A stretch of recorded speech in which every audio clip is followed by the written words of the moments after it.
Hey guys, today I'm going to make some beef and rice in the Instant Pot. So let's apply the pressure.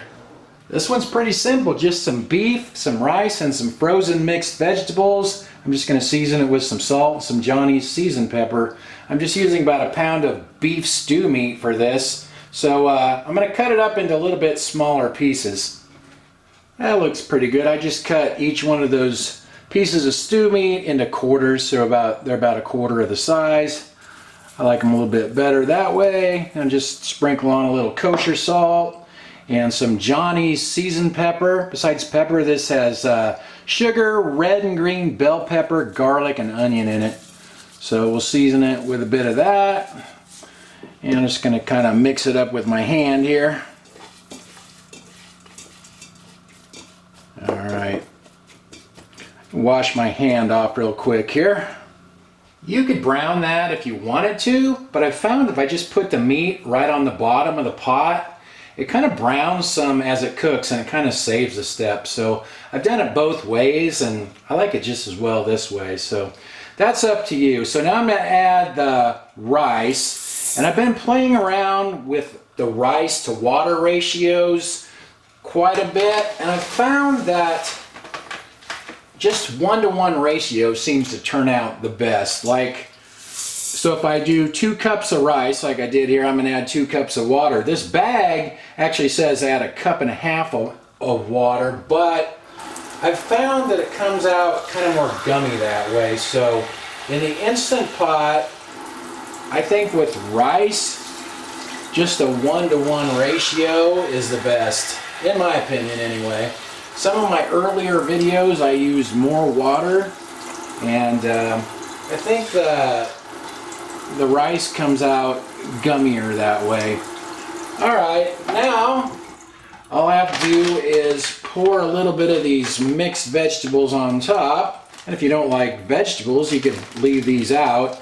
And I found that you don't need any extra water when you add the vegetables either. So just kind of get that mixed up and we'll be ready to go. And I'll just sprinkle a little bit more Johnny's on top. Johnny's doesn't have any salt in it, which is good because I like putting soy sauce on this sometimes. And we'll get the lid on there. I'm going to use the rice setting on this, and that's automatic, so nothing really to set on that. The only thing I do here is turn the keep warm off. So, alright, I think, no wait, I don't remember which one is which. When it's flashing, that's off, I think. Let's see if I got it right. Yeah, it's off. Okay, we'll be back when that's done. I just heard the pressure pin drop. I let it release on its own, so let's take a look. That looks pretty good. Let me grab a bowl and we'll try it out. Oh, the meat's down at the bottom, so let's see how that looks.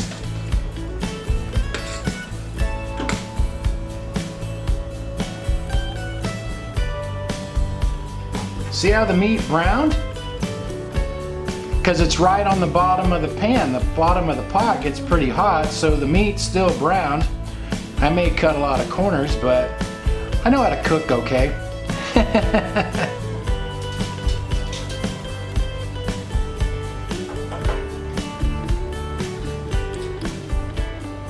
The meat got really tender too. Of course, it did cook almost an hour. What did I say, 53 minutes?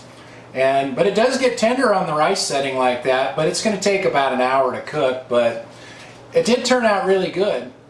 Annie, the taste test dog, showed up. She's like, whoa, that smells good. Kind of excited, Annie?